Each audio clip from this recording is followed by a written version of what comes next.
Halo pemirsa Davika TV, kembali berjumpa bersama saya Vinda Sela yang akan menemani Anda selama 30 menit ke depan di acara Davika News. Sajian berita terupdate dan terpercaya.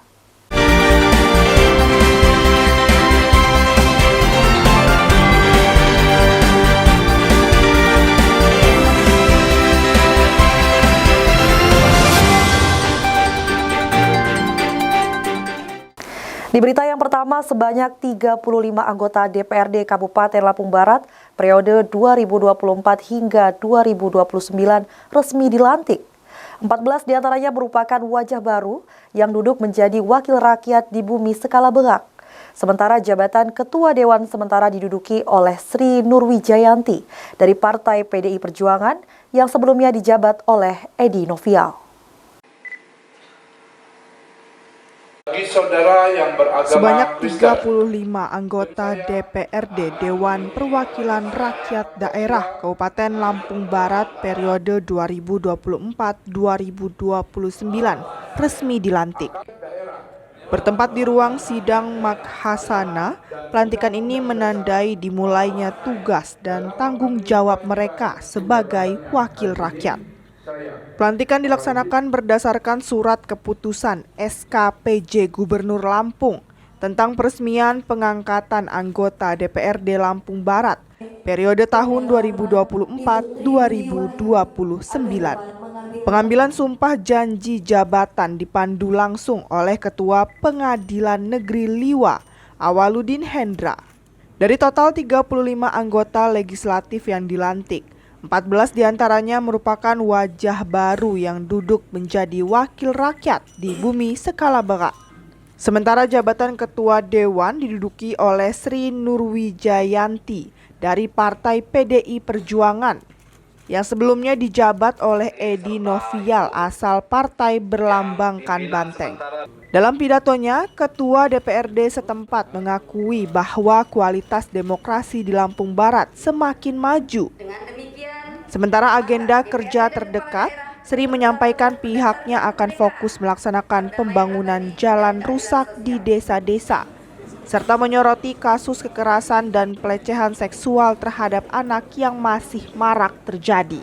Harapan saya dengan kawan-kawan yang baru dilantik hari ini, pastinya kami berharap kita bisa bekerja sama. Seperti yang sudah saya sampaikan tadi, secara kolektif dan kolegial, secara bersama-sama. Karena lembaga ini kan lembaga kolektif dan kolegial tadi. Gitu. Kemudian terkait PR besar yang menanti untuk kami, ya insya Allah lah kami berupaya meneruskan perjuangan teman-teman kami yang sudah purna bakti di 2019-2024, sudah menjadi bahasan dan PR juga bagi kami soal tadi yang sudah disampaikan, soal pelecehan seksual, soal kekerasan terhadap anak, kemudian akses-akses jalan yang memang belum layak lah. Mudah-mudahan dengan periode yang baru ini, semangat baru tentunya, kebersamaannya juga baru, lebih bisa lagi kami mengupayakan untuk kesejahteraan masyarakat Kabupaten Lampung Barat. Meski baru dilantik, sejumlah wajah baru anggota Dewan setempat mulai merancang berbagai program kerja. Satu diantaranya ialah Mistiana, wakil rakyat termuda di Provinsi Lampung ini langsung bergerak menjaring aspirasi warganya. Bahkan wanita berusia 23 tahun ini telah merealisasikan ketersediaan air bersih di Desa Gunung Ratu, Kecamatan Bandar Negeri Suwoh. Bagi saya ya, seluruh anggota Dewan yang dilantik hari ini adalah pilihan terbaik daripada masyarakat. Tugas kita sekarang adalah terus menjaga komunikasi, kerjasama, hingga bisa mencapai visi misi Lampung Barat ini dengan baik. Khususnya saya yang ada di Dapil 5, saya akan terus memantau untuk perkembangan yang ada di Dapil saya, yaitu infrastruktur yang pastinya. Alhamdulillah, walaupun kita baru dilantik, kita juga udah nyumbangin air bersih untuk PEKON di Gunung Ratu, Dusun Kalimendong si Bapak. Diketahui Partai PDI Perjuangan memperoleh kursi DPRD terbanyak di Lampung Barat, yakni sebanyak 14 kursi. Pada urutan kedua diisi Partai Demokrat dengan perolehan 5 kursi. PKB dan Golkar masing-masing 4 kursi. PKS 3 kursi, Gerindra dan PAN masing-masing 2 kursi, serta Nasdem 1 kursi. Dari Lampung Barat, Eki Ngantung, Davika TV mengabarkan. Pemirsa, pemilihan kepala daerah di Tulang Bawang Barat kembali menuai perhatian. Direktur Lampung Demokrasi Studies EN Riansah menyampaikan keprihatinannya terkait perkembangan dinamika pilkada yang mengarah pada kemungkinan pilkada tunggal di wilayah tersebut. Pemilihan kepala daerah atau pilkada di Tulang Bawang Barat kembali menuai perhatian. Direktur Lampung Demokrasi Studies EN Riansah menyampaikan keprihatinannya terkait perkembangan dinamika pilkada yang mengarah pada kemungkinan pilkada tunggal di wilayah tersebut. Dalam wawancara eksklusif dengan Davika TV setelah mengisi materi pada kegiatan sosialisasi pengawasan pilkada yang diselenggarakan oleh Bawaslu Tulang Bawang di Hotel Burgo pada Rabu 22 Agustus, EN Riansah menegaskan bahwa jika pilkada tunggal terjadi kembali di Tulang Bawang Barat, hal ini akan mencederai prinsip demokrasi.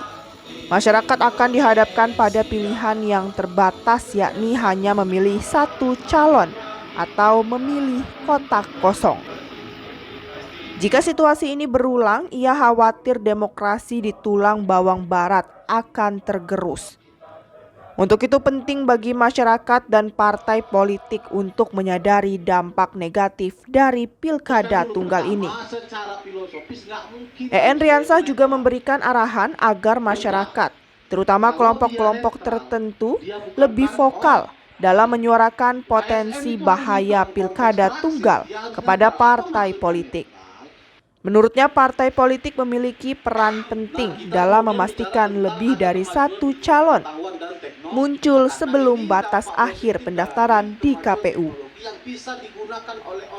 Dengan harapan agar demokrasi berjalan dengan sehat, sehingga partai politik perlu memastikan ada lebih dari 1 calon yang maju.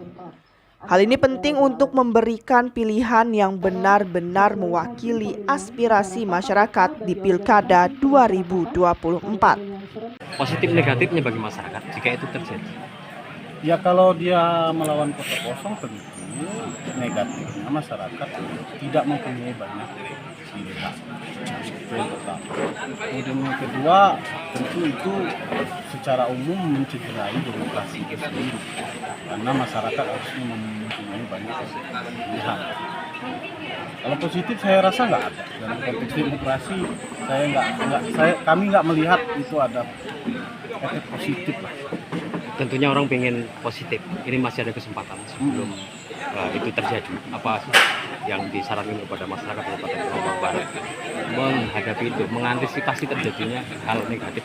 Ya, partisipasi aktif dalam proses politik ini. Masyarakat kita semua termasuk politisi harus memberikan partisipasi aktif agar kemudian jika memang tidak dikehendaki kota tersebut, ya masyarakat bisa melakukan upaya-upaya dengan cara-cara yang baik, cara baik sesuai dengan kebiasaan dan tradisi yang ada di setiap tempat. Apakah kemudian melakukan diskusi, apakah melakukan konsolidasi sesama masyarakat, bicara bersama-sama, kemudian mengundang beberapa pihak, itu bisa kita lakukan untuk mengantisipasi jika itu tidak dikehendaki. Hasil investigasi LDS, sebenarnya ini dampak dari apa? Kenapa Tubaba ini hampir nanti 2 kali akan mengalami hal yang sama? Ya kalau Tubaba tapi secara umum gini, ini semua karena threshold sebelumnya ya, karena 20%.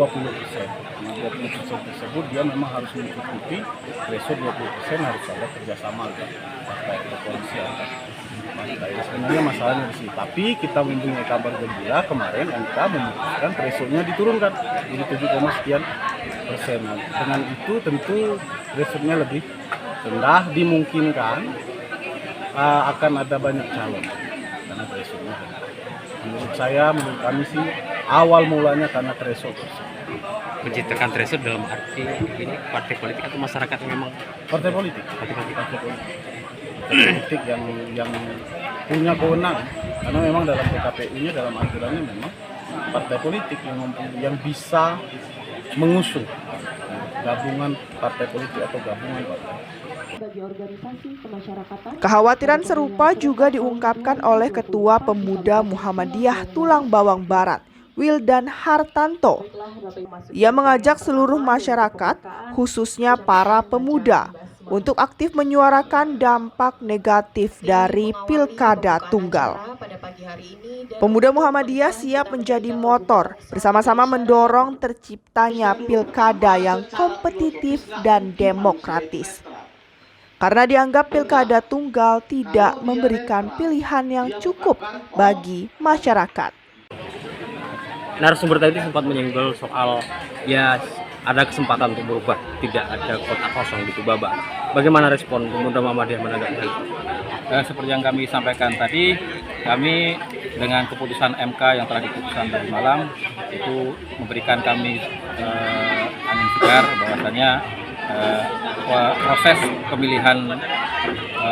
pemilihan bupati di Kabupaten Tulang Bawang Barat ini bisa berjalan dengan demokratis dan mempunyai banyak pilihan alternatif pada masyarakat untuk memilih pemimpin yang lebih baik dan bisa memajukan kabupaten ini lebih maju lagi.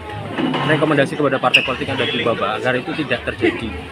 Dorongan dari teman-teman UKP, tidak hanya Muhammadiyah dan semua yang ada di sini untuk tidak terjadi kotak kosong sampai kapan? Harapan kami kepada partai politik dengan keluarnya putusan MK yang dikeluarkan oleh Mahkamah Konstitusi bisa memberikan pada putra-putra terbaik di Kabupaten Tulang Bawang Barat ini untuk berkontestasi dalam pemilihan pemerintah daerah kabupaten ini, sehingga kami juga mempunyai masyarakat mempunyai banyak pilihan dan bisa melahirkan pemimpin yang lebih baik lagi. Seluruh tamu undangan yang berbahagia dalam keadaan sehat dan selalu dalam lindungannya. Dari Tulang Bawang Barat, Ahmad Sobirin, Davika TV mengabarkan. Beralih ke informasi lainnya, sebuah sepeda motor bertabrakan dengan truk Fuso di Jalan Lintas Sumatera dari arah berlawanan. Akibatnya 2 pengendara yang berboncengan tewas di lokasi kejadian. Peristiwa bermula saat sepeda motor Vario yang dikendarai korban melaju kencang dan sulit dikendalikan sehingga tabrakan pun tak terelakkan. Inilah detik-detik kecelakaan di Jalan Lintas Sumatera KM 59, Kecamatan Kalianda, Kabupaten Lampung Selatan, yang melibatkan sepeda motor dan truk Fuso terekam oleh ponsel warga. Terlihat kedua pengendara motor yang berboncengan tergeletak di tepi jalan dan ditutupi oleh warga menggunakan daun pisang. Tewas di tempat kejadian usai tertabrak truk Fuso. Sementara sepeda motor Matic berwarna hitam tersebut rusak. Kasat Lantas Polres Lampung Selatan AKP Ermanggala Agung mengatakan peristiwa bermula sepeda motor Vario yang dikendarai korban melaju kencang serta muncul truk Fuso dari arah berlawanan sehingga tabrakan pun terjadi. Itu terjadi pada pukul 5.45 pagi hari ya, yang mana di situ melibatkan 2 kendaraan, yaitu 1 truk Fuso dan kendaraan sepeda motor Vario, dan itu mengakibatkan 2 orang meninggal dunia dan saat ini sudah dalam penanganan kepolisian. Di TKP atau di lokasi kejadian ya, truk ini berjalan terlalu menganan ya, berdasarkan keterangan saksi truk ini terlalu menganan, dan untuk kendaraan Vario sendiri berdasarkan keterangan saksi ya juga melaju cukup kencang, dan sehingga tabrakan pun ya tidak bisa terhindari ya. Untuk faktor penyebabnya sedang dalam proses penyelidikan, pendalaman, dan pemeriksaan. Kecelakaan ini ditangani oleh Satlantas Lampung Selatan. Sementara kedua korban dibawa ke RSUD Bob Bazar Kalianda dan nantinya akan diserahkan kepada pihak keluarga. Dari Lampung Selatan, Jupri, Davika TV melaporkan. Pemirsa tetap bersama kami setelah jeda yang berikut ini.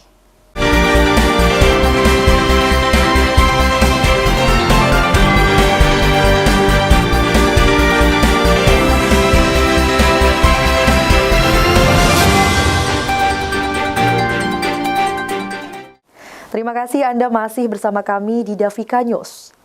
Pemirsa, aksi pemblokiran jalan oleh sejumlah warga mewarnai pembangunan proyek PLTMH. Perselisihan ditengarai belum adanya ganti rugi atas kelebihan lahan milik warga yang telah diduduki PT Adi Mitra Hidroenergi sebagai pengembang PLTMH. Tak hanya kelebihan lahan, dampak pembangunan juga melatar belakangi protes sejumlah warga.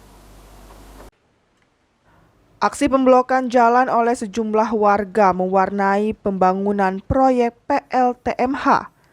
Perselisihan ditenggarai belum adanya ganti rugi atas kelebihan lahan milik warga yang telah diduduki PT Adi Mitra Hidroenergi sebagai pengembang PLTMH. Tak hanya kelebihan lahan, dampak pembangunan juga melatar belakangi protes sejumlah warga tersebut.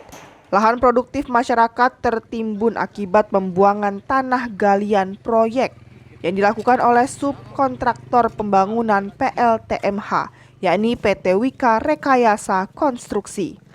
Pengukuran sepihak oleh pengembang dan tim pembebasan lahan tak mengikut sertakan pemilik yang sah menjadi kecurangan awal. Setelah dilakukan pengukuran oleh juru ukur independen, terdapat banyak kelebihan lahan yang diduduki oleh PT Adi Mitra Hidroenergi.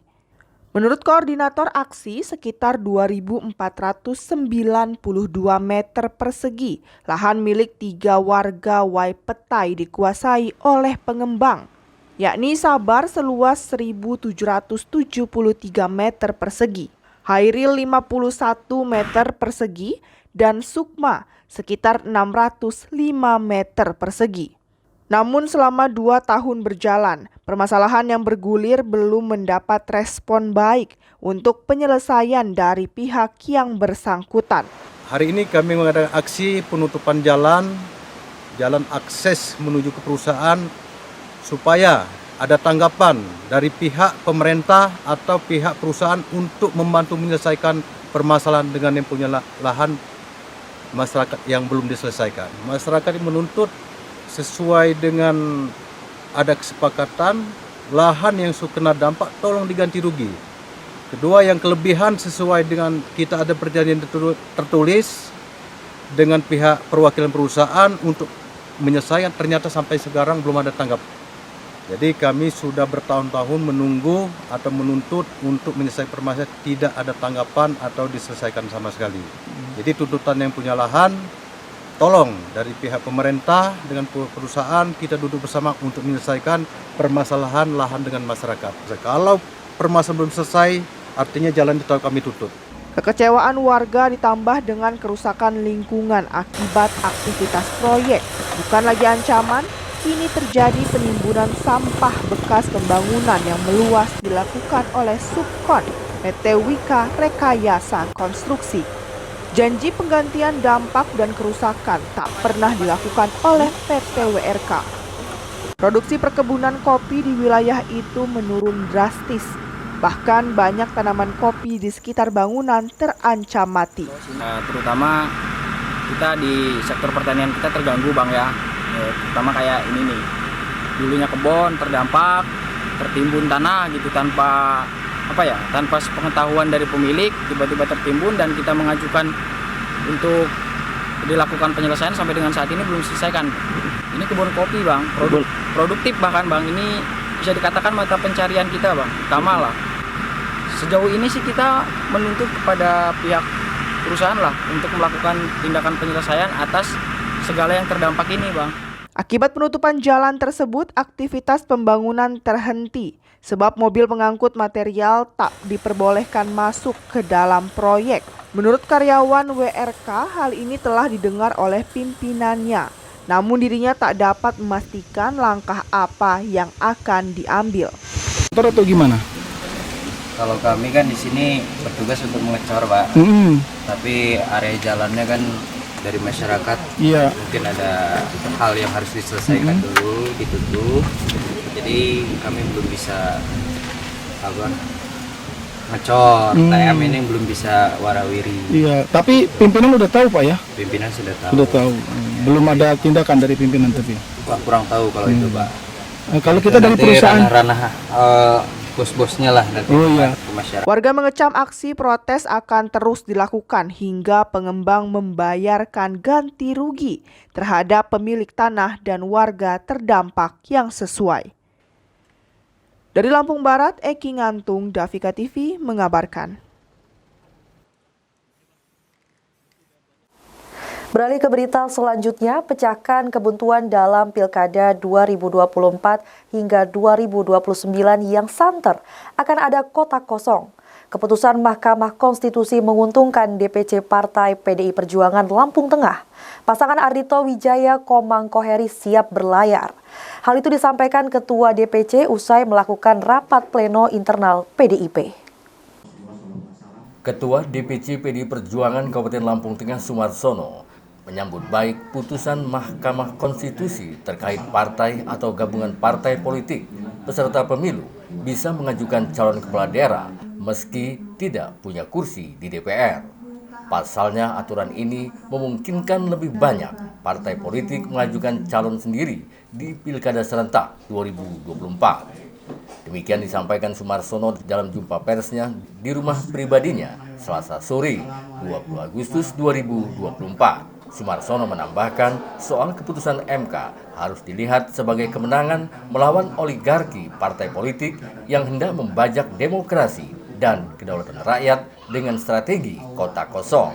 Ketua DPD Lampung Tengah periode 2019-2024 ini menambahkan, dengan putusan MK ini, maka politik mahar dalam Pilkada Lampung Tengah bisa ditekan seminimal mungkin. Dengan demikian, partai politik bisa mengusung kader-kader terbaiknya sebagai calon kepala daerah. Terkait Pilkada di Lampung Tengah, PDI Perjuangan tetap melakukan koalisi dengan partai lain. Hingga saat ini ada sekitar 3 partai yang akan bergabung. Dan PDI Perjuangan akan mengusung calon bupati dan wakil bupati Lampung Tengah periode 2024-2029, yaitu Ardhito Wijaya dan Komang Koheri. Pada saat rapat pleno sudah kita putuskan calon dari PDI Perjuangan itu adalah Ardhito Komang Koheri. Kapan dilakukan deklarasi, Pak? Setelah ada kemarin kan belum cukup partainya, artinya harus mencari partai koalisi kan. Dan walaupun kita sudah bisa mengusung sendiri, saya tadi kebetulan komunikasi dengan Ardhito dan Komang untuk juga mengikat kepada partai lain yang mau mengusung kita juga. Alhamdulillah, mudah-mudahan lah dalam waktu 1-2 hari ini kita mendapat dukungan dari partai tersebut. Kalaupun tidak, kita sudah bisa mengusung sendiri. Dan keputusan rapat pleno di DPC PDI Perjuangan sudah sangat jelas mengusung Ardhito dengan Komang Koheri. Dengan tegas, Ketua DPC PDI Perjuangan Lampung Tengah Sumarsono mengatakan, kalaupun sebelum adanya keputusan MK ini dan harus melawan kotak kosong, DPC PDI Perjuangan Lampung Tengah menyatakan siap melawan kotak kosong. Klaim itu kan biasa. Klaim semua sudah didukung dan lain sebagainya, bahkan sudah deklarasi melawan kotak kosong. Dan saya pastikan kalau kami kemarin sampai betul-betul melawan kotak kosong, saya akan berjuang bersama teman-teman PDI Perjuangan menangkan kotak kosong. Dari Lampung Tengah, jurnalis Davika TV, Ayu Kaprilia mengabarkan. Pemirsa, seorang wanita muda ditemukan tewas dengan luka sayatan di leher di sebuah indekos di Kelurahan Tanjung Harapan, Kota Bumi, Kabupaten Lampung Utara. Korban dihabisi nyawanya oleh teman kencannya sendiri. Pelaku ditangkap beberapa jam usai melakukan aksi kejinya. Seorang wanita muda ditemukan tewas dengan luka sayatan di leher di sebuah kamar kos di Kelurahan Tanjung Harapan, Kota Bumi, Lampung Utara. Korban dihabisi nyawanya oleh teman kencannya sendiri. Pelaku ditangkap beberapa jam setelah melakukan aksinya. Korban Venisa Gita, warga Kelurahan Tanjung Aman, Kota Bumi Selatan, ditemukan tewas bersimbah darah di dalam kamar mandi. Korban ditemukan oleh saksi Sutri Dewi yang merupakan pemilik kamar kos. Menurut saksi, yang meminjam kamar kosnya yakni Juki Firman yang tak lain merupakan pelaku pembunuh tersebut. Juki meminjam kamar kos untuk berkencan dengan korban yang sebelumnya berkenalan melalui aplikasi micet. Tidak butuh waktu lama, polisi mengetahui identitas pelaku dan melakukan penyergapan di persembunyiannya di Desa Neglasari, Kecamatan Abung Barat. Juki Firman melakukan perlawanan saat akan ditangkap anggota Resmob dan terpaksa anggota menembakkan kaki kanannya. Karena mengalami luka tembak, pelaku dilarikan ke IGD Rumah Sakit Daerah Ria Cudu, Kota Bumi untuk mendapatkan perawatan. Juki Firman langsung digelandang ke Polres Lampung Utara untuk diminta keterangannya. Di hadapan penyidik, pelaku yang bekerja sebagai kurir kantor pos mengaku tega menghabisi korban dengan menggorok leher korban, lantaran tidak terima dimintai bayaran Rp500.000 oleh korban. Pelaku menolak pembayaran tersebut karena dirinya beranggapan korban tidak memberikan pelayanan maksimal saat berkencan. Dari tangan pelaku, polisi berhasil mengamankan handphone, uang tunai Rp350.000 yang diambil oleh pelaku usai membunuh korban. Kemudian senjata api mainan dan sejumlah barang, serta pakaian yang dikenakan. Kemudian senjata api mainan dan sejumlah barang, serta pakaian yang dikenakan. Saksi ini atas nama Sustri Dewi ini mengenal pelaku melalui aplikasi micet dan sudah melakukan 3 kali transaksi Open BO. Ya. Namun pada pukul 19.15, saksi milik kamar kos tersebut mengecek kamarnya sudah tidak ada suara dan mendapati kunci kamarnya tergeletak di samping pintu kamar dan membuka kamar kos, kemudian didapati ada korban di dalam kamar mandi yang berselimbah darah tergeletak dengan luka sayatan di leher. Penangkapan pelaku melakukan perlawanan aktif sehingga petugas melakukan tindakan tegas terukur. Bahwasanya ungkap kasus ini dari mulai kejadian sampai dengan ditangkapnya hanya berapa jam ya? 2 jam ya, Pak. Alhamdulillah terungkap. Dari Lampung Utara, Afan, Davika TV mengabarkan. Demikianlah informasi yang tersaji pada hari ini. Nantikan informasi update dan terpercaya lainnya hanya di Davika News. Saya Vinda Sela dan segenap kru yang bertugas pamit undur diri dan sampai jumpa.